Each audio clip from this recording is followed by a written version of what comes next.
The focus today is on the balance between optimizing carbon sequestration and addressing other management objectives. Forests and grasslands play a significant role in capturing a substantial portion of the United States carbon emissions, presenting vast opportunities for carbon removal. However, strategic management decisions aimed at enhancing carbon storage must carefully navigate potential unintended consequences.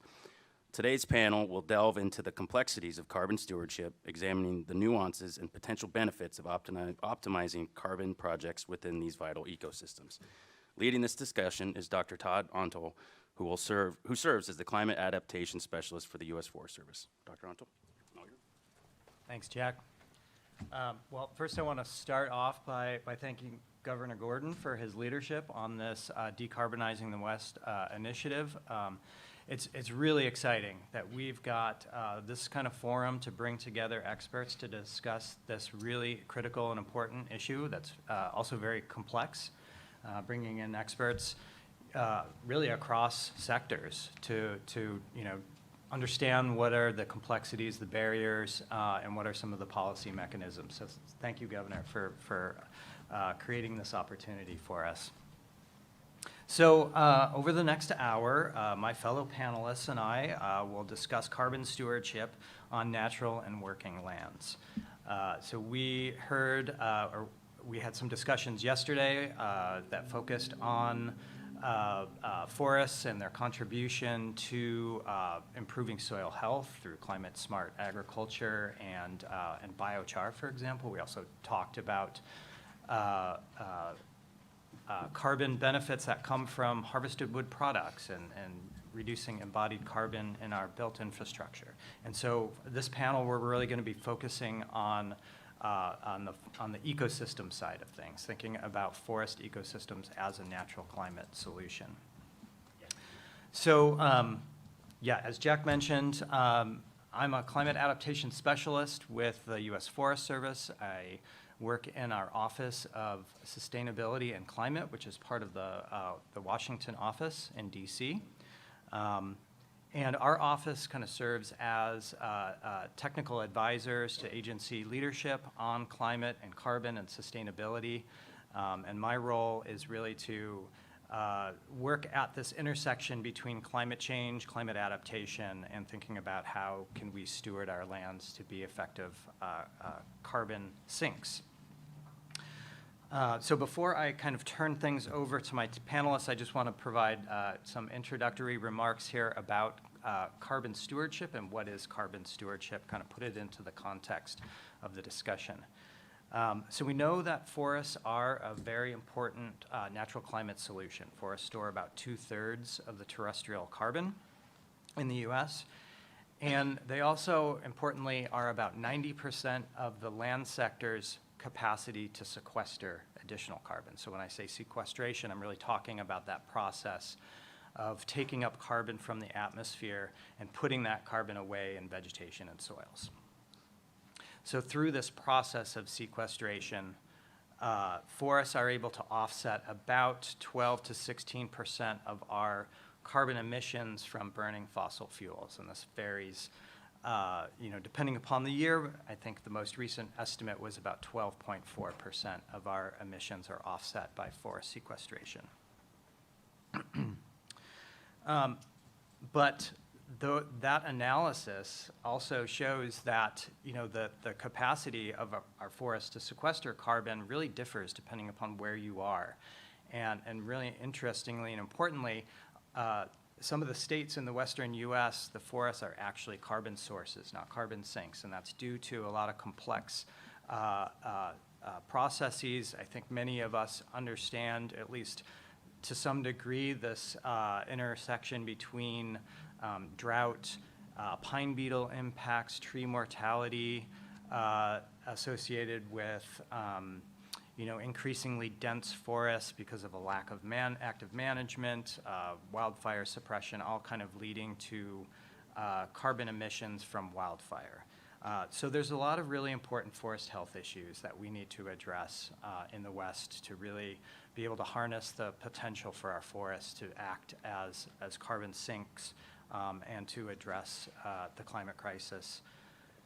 And so that's really what lies at the heart of this concept of carbon stewardship. And so I'm going to just kind of briefly outline some of the principles of carbon stewardship as the Forest Service has been working to define them. So about a little over a year ago, we were directed by the Secretary of Agriculture, Secretary Vilsack, through his memo on climate resilience and carbon stewardship to pursue actions based on science that build carbon stewardship up for our natural and working lands.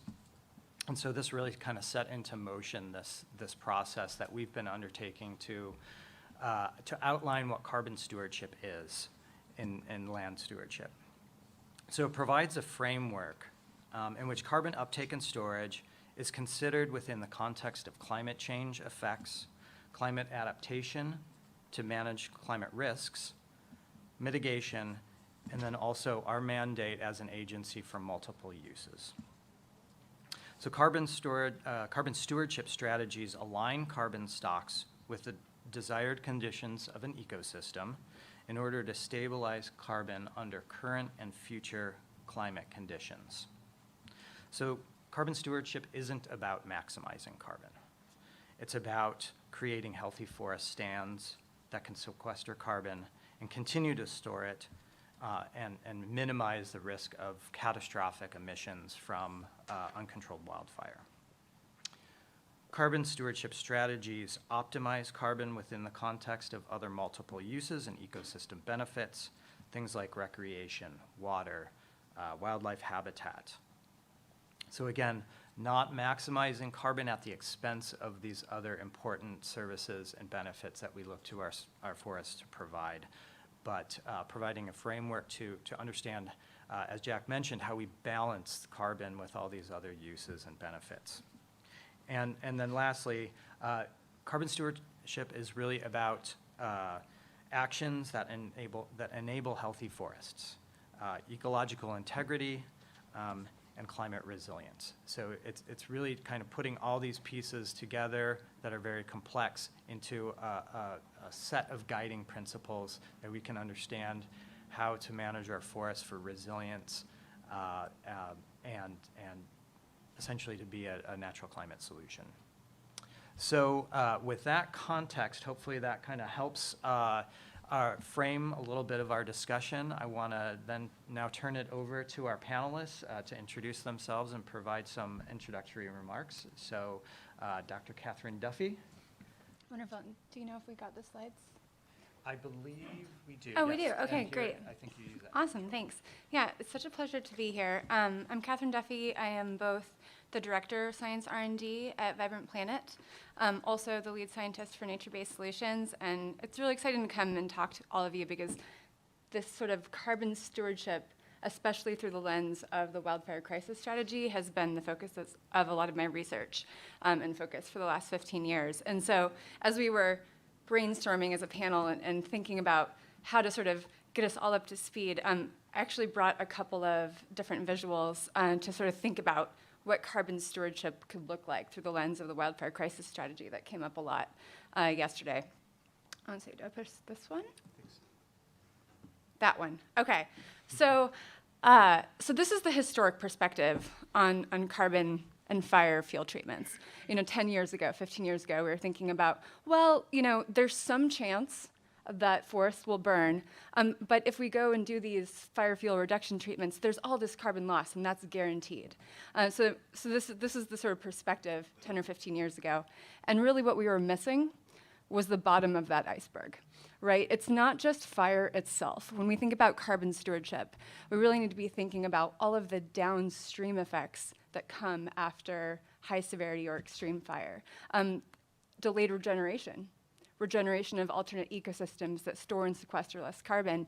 And so that's actually the full picture of what we're trying to talk about when we're talking about carbon stewardship through the lens of the wildfire crisis strategy. And then in contrast, much like Todd was illustrating, really what we're talking about on the other side of the spectrum is actually a stabilization of carbon on these landscapes. That is true stewardship. How do we actually work with the natural disturbance regimes that have shaped these landscapes? These are forests that are adapted to fire. We have suppressed we've essentially removed the predator of fire from these ecosystems such that we have an overstocking of carbon in a lot of these forests that is now susceptible to be volatilely released and have all of those downstream effects. All of the, what's on the far right-hand side, I think that's part of the opportunity that is being discussed. It was yesterday in the embodied carbon panel. While those are emissions, those are opportunities to manage this carbon beyond just the forest itself, but into those harvested wood products, embodied carbon, biochar, you name it. And so this is the sort of perspective I want to bring to this panel today. And I think with that, maybe I'll let we can leave, okay? Good morning. My name is Matt DiBona. I'm a biologist with the National Wild Turkey Federation. I thought I'd start off with a little side note. I don't know if any of you can relate, but when I was growing up, I had newspaper lining my clothes dresser. And a few years ago, my wife and I were refurbishing that piece of furniture for my child. I went through the drawers, pulled out, paged through the newspapers just because I thought it'd be fun to kind of look back. And from the July 25th, 1977 edition of the Taunton Daily Gazette, fossil fuels seen as threat to climate. Carbon dioxide could bring far-reaching climate changes in the next 50 years. That was 1977. We've been thinking about climate change in one way or another for a long time, even when it was kind of far off on the horizon. And I confess, when I started working for the National Wild Turkey Federation 8 years ago, I wasn't really thinking about carbon, even when I was working in the forests of New England using active management to create and enhance wildlife habitat. For those of you that don't know about the National Wild Turkey Federation, we're a conservation and hunting heritage organization. We're celebrating our 50th anniversary this year. We've done over 22 million acres of conservation work across public and private lands.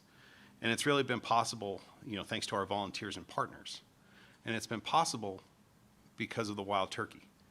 The wild turkey is an umbrella species for conservation, right? It's a habitat generalist. It uses mature forest for roosting. It needs well-developed understory or young forest or shrublands for nesting. It needs grasslands or meadows to raise its young. And so when we're managing habitat for wild turkeys, we're benefiting a broad species of wildlife well beyond the wild turkey, and I'm pretty proud of that. Our organization's built around 4 shared values: clean water, healthy forests and wildlife habitat, resilient communities, and robust recreational opportunities. And hopefully one or all of those values resonate with the folks in this room. Let's face it, our forests are important to us. They provide a wide variety of benefits, not the least of which is the ability to store and sequester carbon. I said earlier I didn't used to think much about carbon with respect to forest management, but I certainly do now. I feel like we've reached a tipping point in the conversation around climate change, and more people are engaged on these issues and they want to take action. But with more people thinking about carbon, there's been a lot more increased scrutiny around active management. And it sort of required me to reframe how I talk about my conservation work, not change what I'm doing, but taking the time, to talk about the benefits to both forest health and resiliency.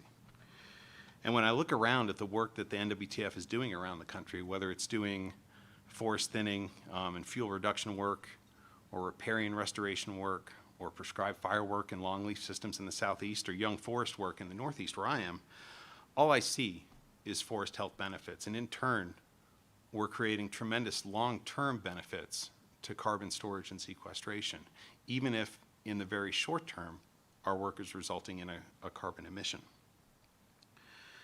So to me, the biggest thing is I don't want to see wildlife left out of the conversation or left on the side of the road as we seek policies and strategies to maximize carbon gains. I think if we're thoughtful and we're willing to consider trade-offs, we can develop projects and management strategies that address our carbon needs while continuing to provide for all the other services and benefits we want. And for those of you that are interested, a box of Raisin Bran was 99 cents in 1977, and hamburger was 68 cents a pound. So, thank you. Well, good morning, everyone. I'm Jim Elbin with the Idaho Department of Lands. We come at this with a little different perspective because as a public agency, we have a dual mission of both regulating and doing natural resource protection, and then the side of the agency that I'm in charge of is about maximizing revenue. So we have a long-term view of how to manage our resources to provide the maximum amount of money for our beneficiaries, which the number one beneficiary we have is public schools. So in that, we have about 2.5 million acres. 1.5 million acres of that is considered primarily rangeland, and 1 million is timber. And one of our bragging points as an agency is in the state, we own about 6% of the timber land mass, but we provide about 35% of the timber to the market. So when we look, we never thought about it as carbon either. I appreciated that comment. You were not managing carbon, but we are. And so, you know, over the years, we've gone from, you want large diameter, big trees for mills, but now everything has been optimized for smaller stuff. So we look at managing our forest in what we call a regulated manner. And we don't know exactly what that is on our land yet because we've started with an excess of timber per se. So but regulated forest, what we're looking at long-term is how to balance and get to the point where you're cutting what you grow and keep a diverse age dispersion across the land, which provides all the benefits that the previous people have talked about for our wildlife, for clean air, for water.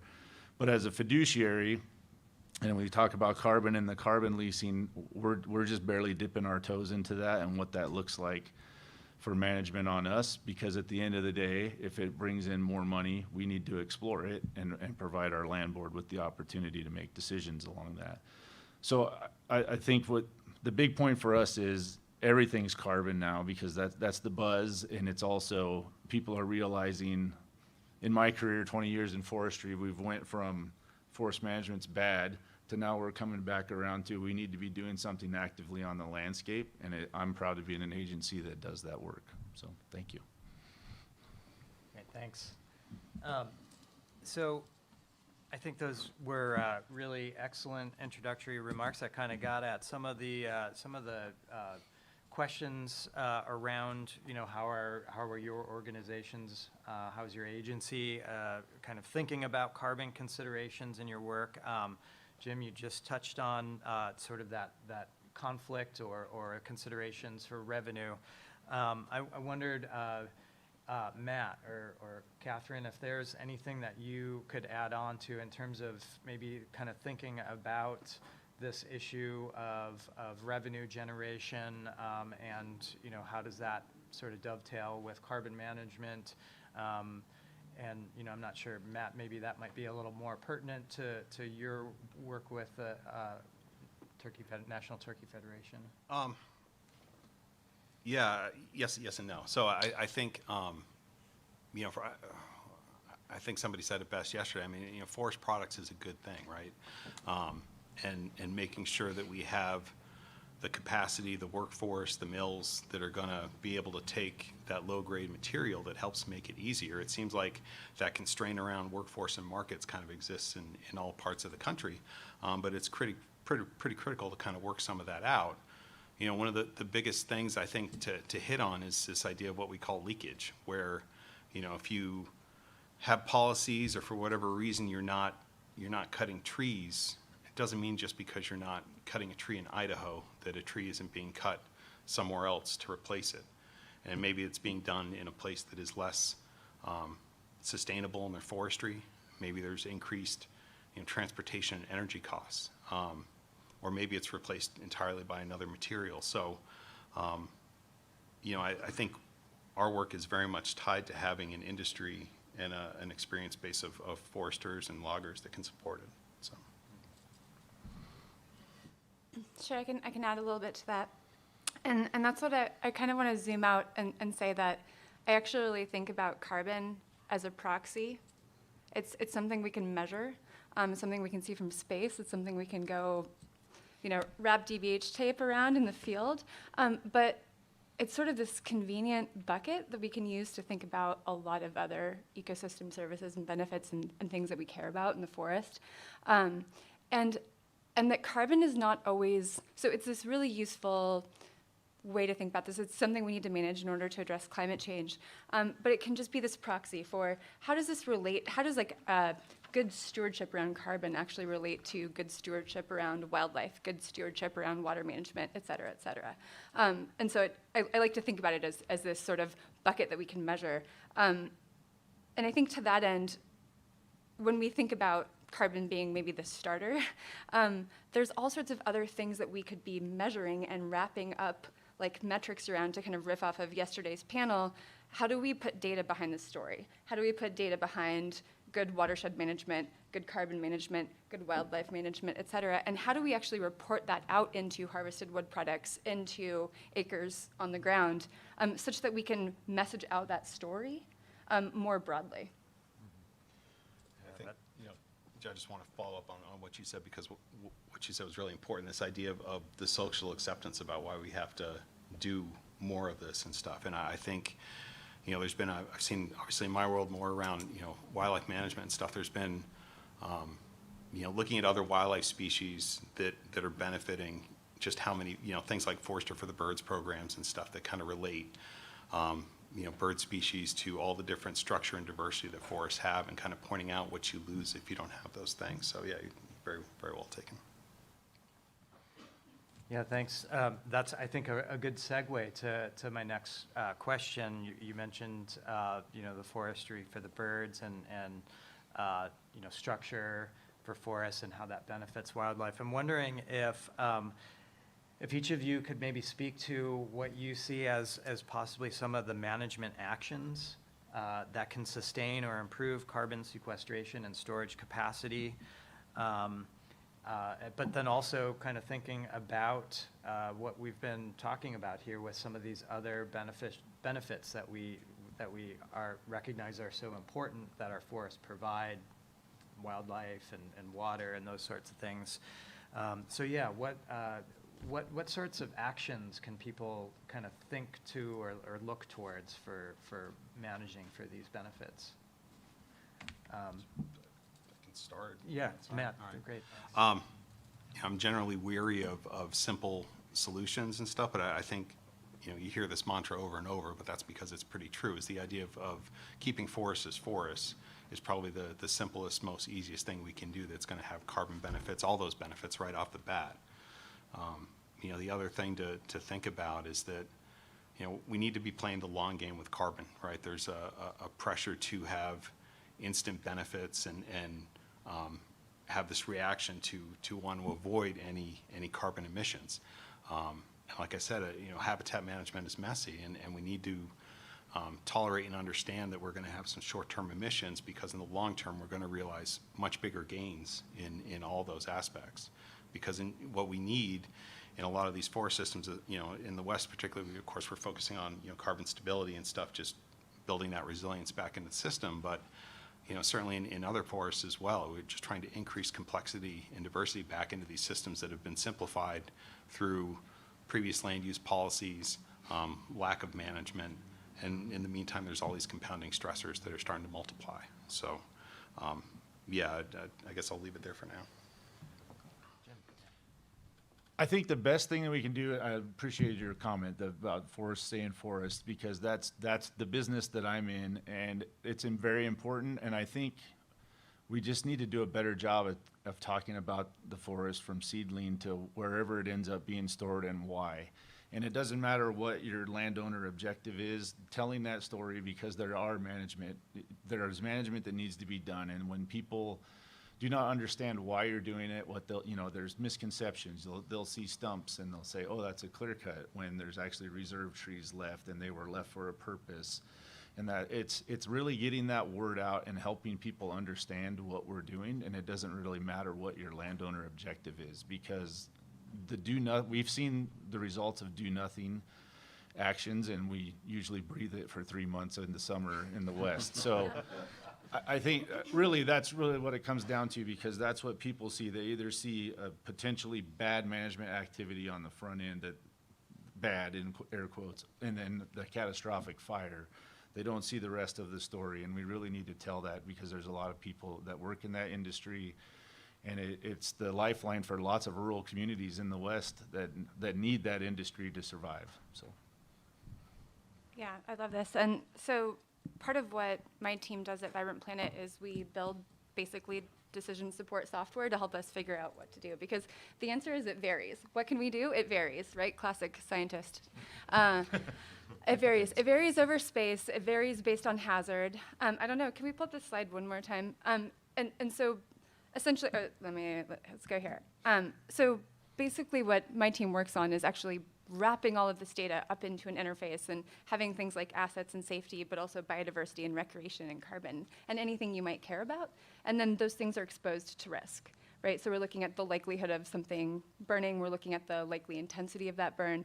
And then that ends up getting sort of wrapped up into a return on investment for different types of treatments. And I think the opportunity here in this type of collaborative software, it's collaborative such that anyone can come in and play around and turn on different things that they care about, but it also has a full treatment menu where it says, what's the carbon cost of a prescribed burn versus mastication versus a small diameter thin, et cetera, et cetera. And so we can start to look at the trade-offs in a spatial context and start to come up with plans to protect and preserve the things that we care about, asset safety, recreation, biodiversity, you name it, and understand that long-term game plan where we're not just saying, do nothing versus this is a total cost. We actually look at that through a hazard framework. Great, yeah, I think a couple of things that I think everyone mentioned here, which I think is really important and certainly I think a key concept in carbon stewardship is thinking about sort of those long time frames and recognizing, I think, Matt, did you say it was carbon's a long game? And that is certainly true. And so, you know, from this perspective of trade-offs, understanding sort of the temporal aspects of things, you know, I think we all recognize that, you know, sometimes there's an initial upfront cost in how we're approaching carbon management. You know, we need to do those fuel reduction treatments. That removes carbon from the ecosystem, but the benefits pay off over a longer period of time as we reduce the risk of unintended consequences happening from wildfire and the carbon emissions that come from the wildfire. So, I'd like that. Yeah. I'll let you ask your question. Maybe I'll just. No, Okay, please, so please. What I meant to bring up, so we've talked about, it's labor intensive in the past to get lots of information about the forest, but there's technology that has come online now with LiDAR and FODAR. This stuff is a game changer for the industry. We bought in probably 6 or 7 years ago and started getting primarily for the bare ground aspect of it, but what we're learning is it's a very cheap and effective way to calculate growth or depletion because you can get a census versus a sample. And I think that's going to be huge with management implications going forward because it's relatively cheap. They're constant with especially on the FODAR side, which I can't remember exactly what that stands for. But once you have a base ground from the LiDAR, the photo resolution is so good that they can tell the distance on the pixels from these high resolution photographs, so you can measure changes, and it's basically instantaneous. And that's something that we've not had outside of air photos, which were super expensive and on a 5-year or 10-year flight schedule. And now we're able to do things literally day to day, depending on the service that you have, or at least on a monthly basis. Great, yeah, and I think, you know, we're very lucky that there's just been so much innovation in remote sensing and so much more data available. You know, you can't replace boots on the ground, but you can complement those boots on the ground with, you know, all this other information that we can gather to really make much more efficient planning, I think, and much better planning as well.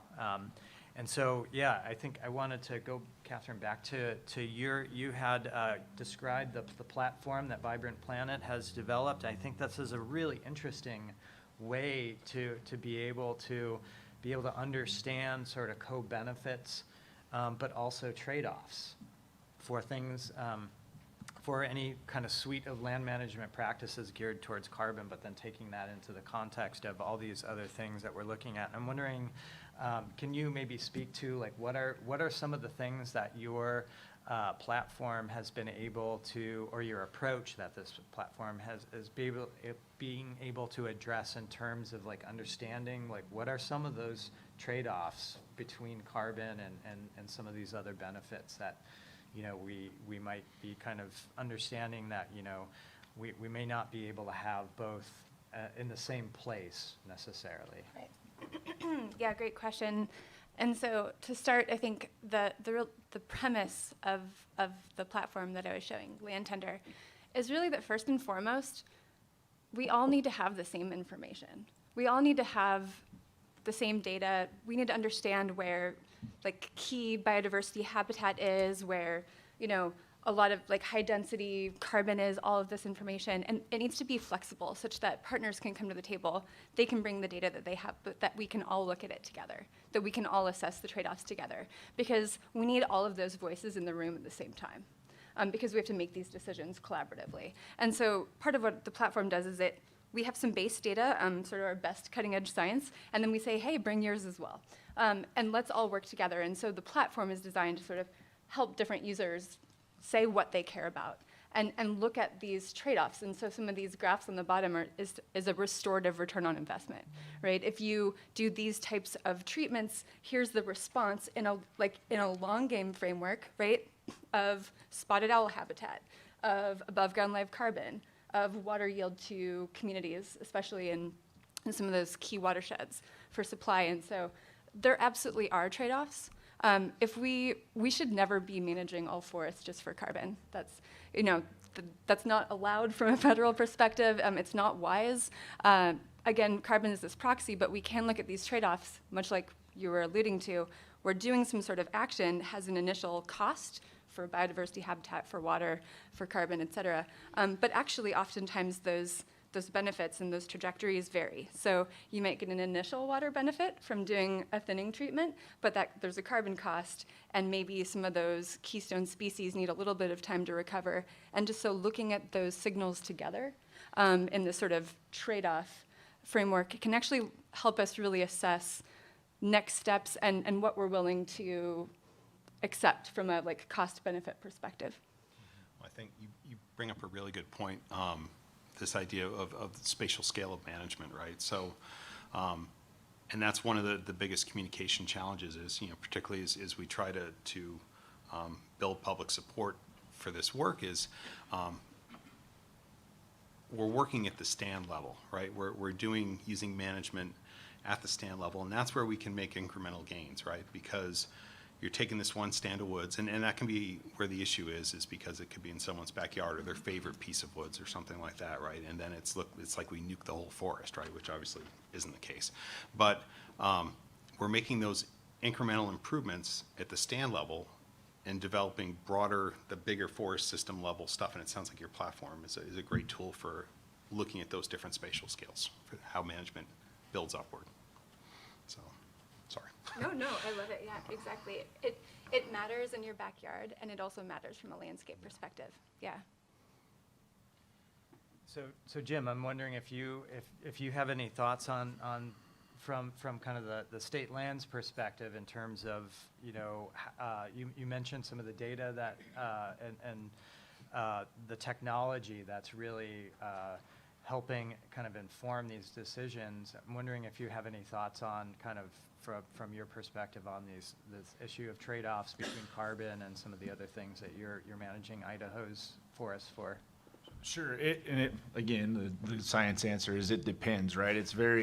We have highly variable forests from ponderosa pine dry sites in the southern part of the state, and as you move north, you get up into cedar hemlock habitats. They're very different ecosystems, very different species, very different silviculture methods that work there, and then different neighbors too, right?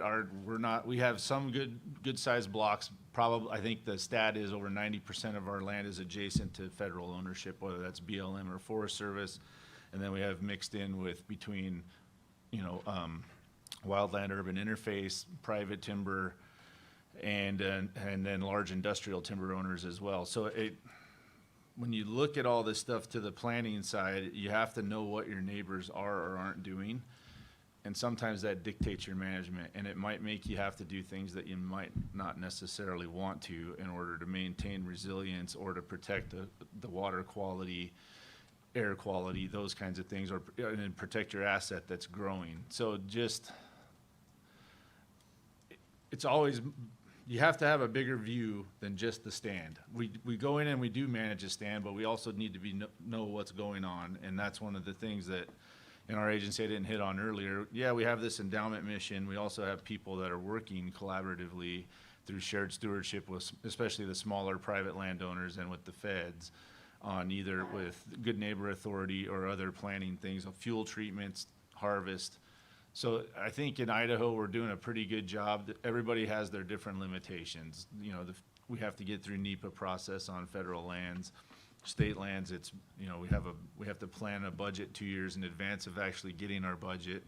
And then private landowners are way more sensitive to a market, and when markets are down, they're less likely to want to invest or to do management action because it's not gonna pay as well as they wait. All these things factor in and create situations that as a neighbor, you may have to react to later.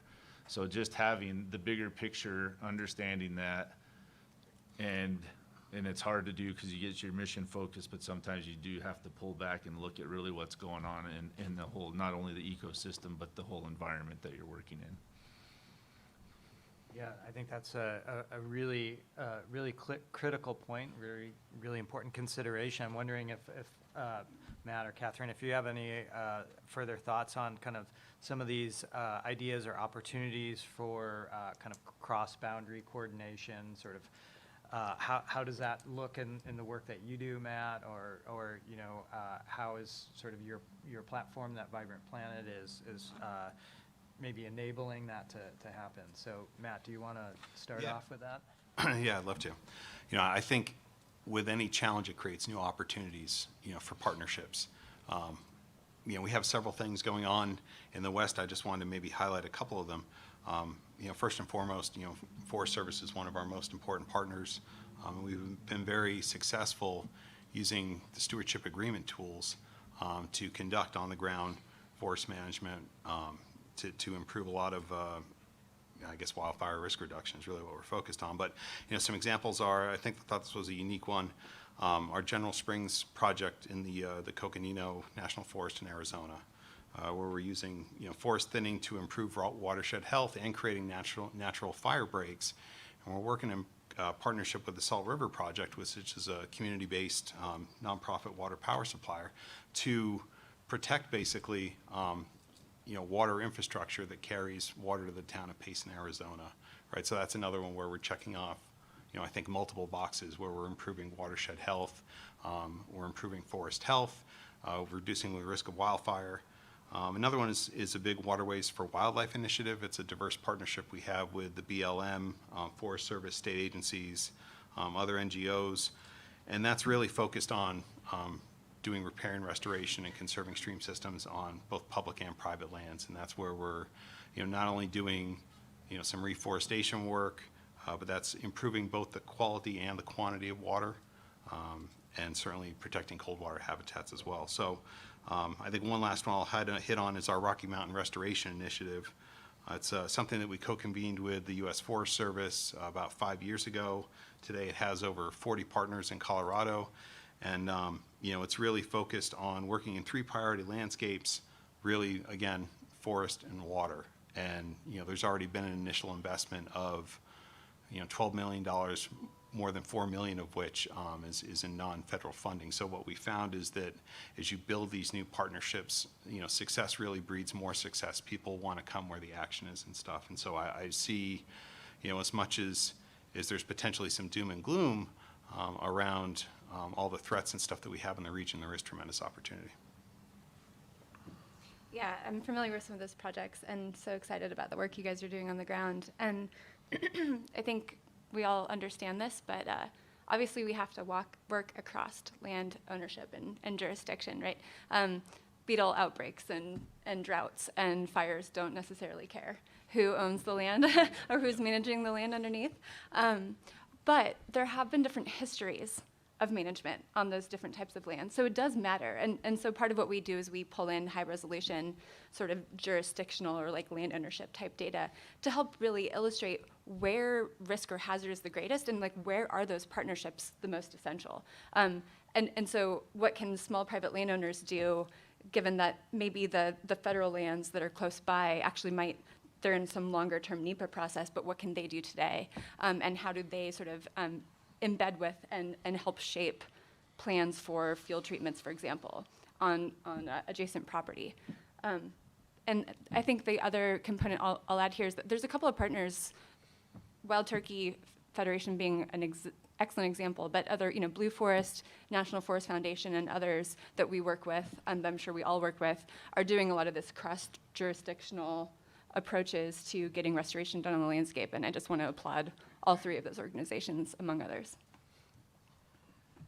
Yeah, and I think, from my perspective, the work that I've done in the past 7 or 8 years, we kind of recognize that, first off, some of thinking about the approaches, kind of what practices do you apply, those are going to look different depending upon who you are, between a private landowner, a state agency, a conservation organization, the Forest Service.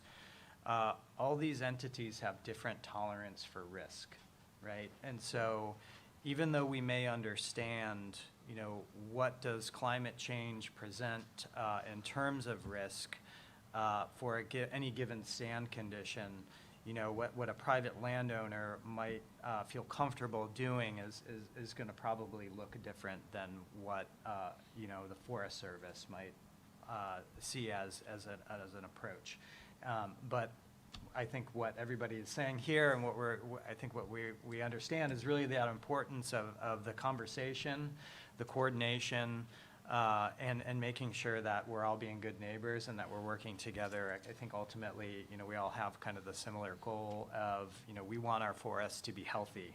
We want to be able to recognize or realize all those benefits, carbon being just one of many that we look to our lands for. So we've got just a couple of minutes before we want to open things up for questions from the audience, but I do want to kind of bring it all home to the question, of course, of what are some specific policies that you might envision that could encourage or promote carbon stewardship. So I'll just go down the line. Maybe we'll start with Jim and work towards me. So any thoughts on policies?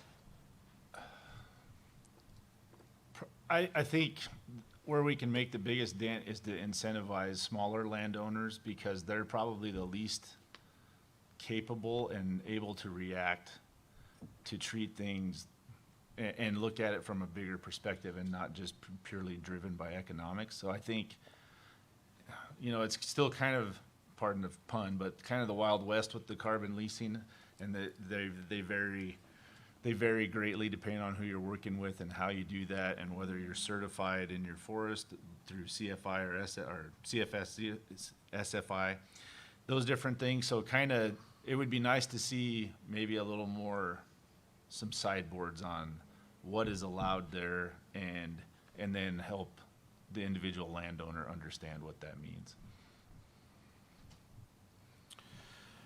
Yeah, I kind of echo what Jim was saying, that private lands is still a key component of it, and policy, funding, things that facilitate partnerships and collaboration that help private landowners. I think we're seeing a lot of momentum around climate smart forestry, which again, a lot of climate smart forestry is maybe a lot of just the good ecological silviculture that we've been trying to do, but it's making, incentivizing landowners to participate in those things. I think, again, just going back a little bit to what we heard yesterday, finding ways to policy to help build the infrastructure back up, with the mills, you know, with the workforce. You know, I think that those are some gaps that it's going to take some time and investment, but in the long term, I think we need to be looking at that as well. Yeah, I agree with both those points. We definitely have a impending, what do we do with this biomass question that needs to come off of these forests that we touched on a bit yesterday. And I also want to highlight what Jim said around, it is a bit of a Wild West out there right now in the carbon world. How do we actually get the same information, support, knowledge, resources, et cetera, to everyone from tribes to small private landowners to counties, states, and the federal government? Because we're all dealing with the same resources, but we don't necessarily all have the same amount of support and information in order to make those decisions. And those resources need to be evergreen. They can't be kind of like flash in the pan things if we want to actually manage this in a longer term format. Yeah, agreed. And yeah, I'd say just from my perspective, just what I think is so fantastic is that, you know, across this panel here, we've got, you know, different agencies and organizations all coming together and really just agreeing, I think, on pretty much every point about where we need to go, what the challenges are, what are the important considerations. You know, we all recognize that carbon is just one of many management objectives that we need to balance. We recognize that the stabilization of carbon has got to be one of the primary goals here, not maximizing carbon, but really stabilizing the carbon on the landscape. And so even though, you know, we kind of come at this from very different perspectives, in a lot of ways we're very much in agreement. So I think that this has been a fantastic conversation. And I think at this point we can maybe open it up to the audience for any questions that folks have in the audience.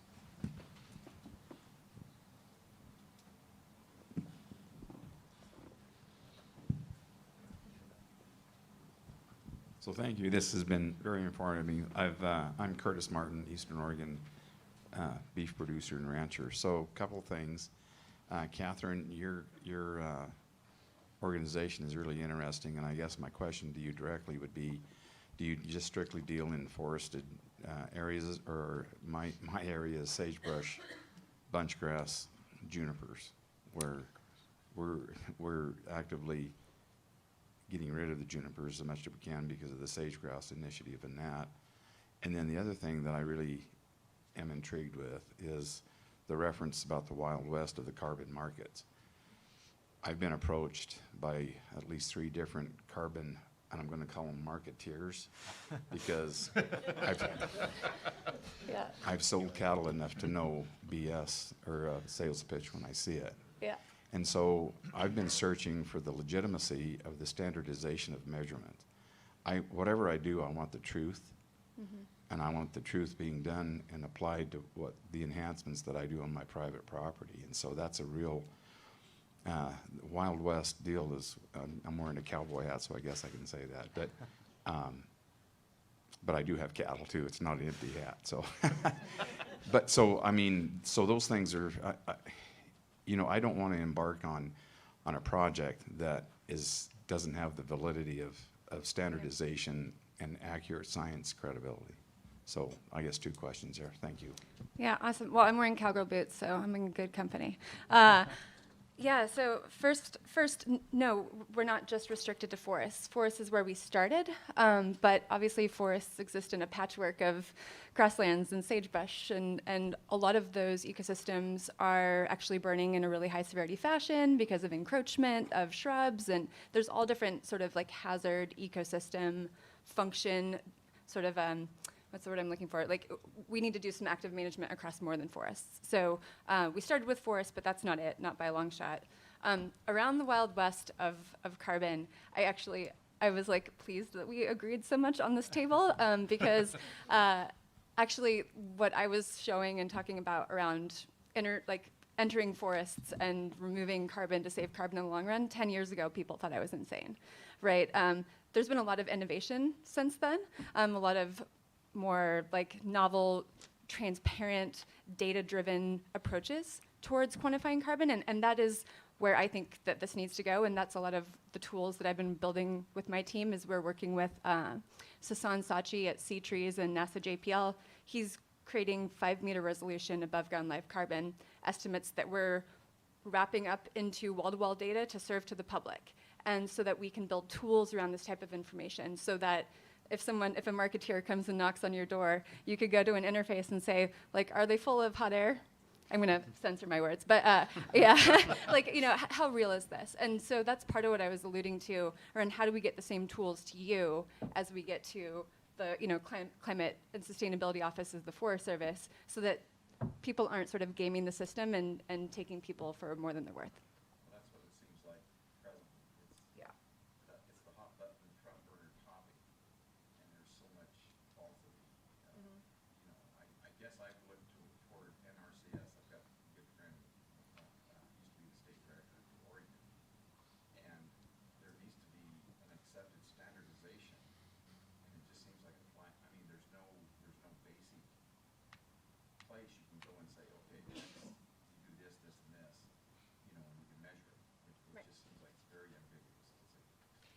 Yeah, and I think that a lot of also what Jim was talking about, I think that thankfully, I think the data revolution can help us here, so that there is like consistent reporting and consistent metrics, because I definitely have had a number of ranchers and foresters, just like personal contacts, come to me and say, this person's knocking on my door and they're willing to give me like $10 a ton for 10, like, is this worth it? Like, how do I know? I think that having transparent information that anyone could go hop on an interface and look at, that is not the only, like, that's not the full solution, but at least it's a down payment for you to be able to like pull up a web page and understand like, what is the opportunity that you're signing on the dotted line for.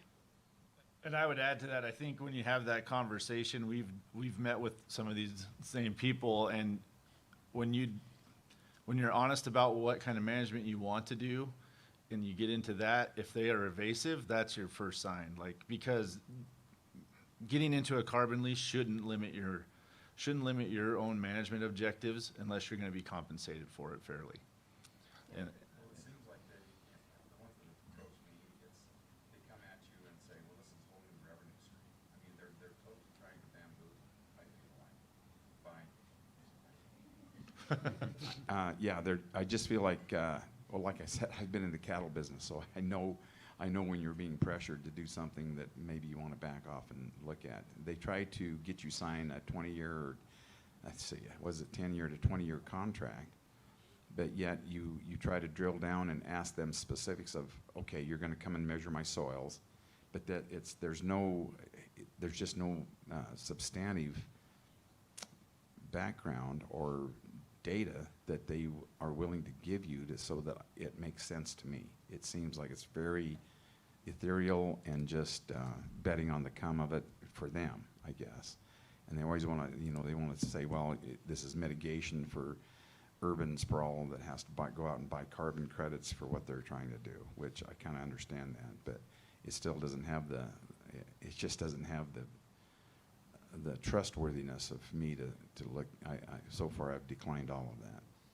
Well, and I think like the overarching question here, and one I'm happy to continue to talk about later, is what is the information that you need, that the next person needs, and that the person next to them needs? And like, how can, like, I think this panel would happily go on a listening tour for that and put our heads together around like, how do we build that? How do we fund that? How do we get that into the right hands? Yeah, and there certainly is very much a need for sort of independent, third-party perspectives to educate landowners on, what are these carbon market opportunities, provide some transparency to the whole process from a trusted source, whether that be, extension, like a university extension type position or otherwise, just to help educate landowners on, how are these carbon markets set up? What does this mean for you, for your management, and how you steward your lands? And I do also appreciate your question also because, I think when we enter into these conversations around carbon, we really tend to focus on forests because that's, I think, where there's been the most development. But these carbon stewardship principles really apply across all lands. 27% of National Forest System lands are not forests, they're rangelands and grasslands. And so these ideas of how we steward lands for carbon apply whether you're in a forest or whether you're in a rangeland as well. So I really appreciate the broader perspective you've provided. So other questions?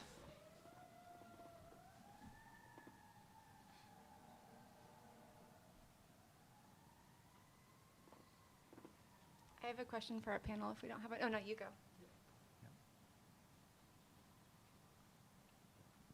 So I'll ask a question. So it's really great to see all the consensus amongst the federal, state, and private. We still run into the issue of activists stopping management, and maybe activists have had a lot to do with the state that we in today on a lot of our forests. I was wondering if you had any sort of comment on what we can do about that.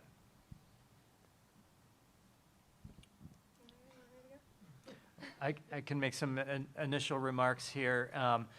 We certainly see this. We hear a lot from the public when we go to public scoping of management projects under national forests, loud and clear. There's a lot of concern about active forest management. Last April, the Forest Service initiated what's called an advance notice of proposed rulemaking, which was just basically to ask the public, how do we address this? How do we manage, how do we steward our national forests, our public lands, to enable climate resilience, to enable them to be carbon sinks? What do you think? What are your perspectives? And so this ANPR, as it was called, we're analyzing those comments now, but we got a lot. I think well over 500,000 comments from the public, signatures on petitions. There's that number, I think, shows us that people are very passionate about the issue. But there was a wide diversity of perspectives that were represented in that. And so, yes, there is the activist, forest preservationist approach, but that wasn't the only comments that we heard. There was a lot of concern about climate risks. How do we manage for resilience? And so, as an agency, we're sorting through that to understand how can we be good stewards. And so, I think that's. I think the first step is listening, and so that's what we're at as an agency. We're trying to do is to listen. I guess I'll follow up a little bit on that. I think there's always been people that have been opposed to cutting, right? And with carbon has become sort of a rallying flag around it, right? Now there's a concrete justification on why we shouldn't be cutting, and I think. I'm neck deep in these kind of issues where I live in Massachusetts, and I'm not sure that there is a message that is going to satisfy some segment of that population, right? But there is all these other people that are more just interested in, they think it's the right thing, but they're opening to listening to science and that sort of thing. And that's where, this collaboration of federal agencies, state agencies, private landowners play an important part in this too. You have to show and not just tell, right? You have to be doing the outreach, showing what the benefits of management are, because I can tell you if you're going in and doing a patch cut or something like that, it's not pretty. It doesn't look good. But if you go back to that same area, you go to other areas that you treated 5 years ago, 15 years ago, and you see the vegetation response, you see the wildlife response, that's a big connection, because people assume the only reason you're cutting trees, it's monetarily motivated. In a lot of cases, I don't think that's why we're cutting trees anymore, right? We're still trying to get those forest products, but like I said, we're trying to do it to improve forest health. And so there is still a large segment of the population that I think we can successfully influence through show not tell, but when we do tell, we need to put the science first in front of it, and we'll be on the right side, because we're living through history right now, right? It's, you know, you said it best 10 years ago. I mean, you're seeing opinions swaying on, you know, the use of fire, the use of active management, but it's not happening fast enough, but we can't take our foot off the gas either. I know, and I think to riff off of that, just well said, I think a lot of people in this room probably don't even know what a healthy forest looks like. Like when we're talking about what forests looked like 200 years ago, 300 years ago, when they were in constant contact with the disturbance regimes and growth and yield that was natural to those systems. And so a lot of people react strongly towards cutting and thinning and reintroducing fire. That's a challenge. It's a challenge that, again, if we're not willing to listen to the science, there's not a lot of progress we can make on it. If we're not willing to think about ecological departure, historic stand structure, and things like that. It is one of many reasons why we did, kind of looping back to the collaborative tool. I think a first step is, okay, we can let you into land tender and you can create a scenario where biodiversity and carbon are the only things you care about, and let's find consensus and let's expose those things to hazard and fire and drought and insects and start to work, make incremental steps towards what does it look like to protect this thing that you care about. So that's my best mini step forward, but I think it's an uphill battle. From the Department of Land's perspective, especially our fiduciary responsibility, it's educating people on why we do the management. It's having good and solid policy and procedure.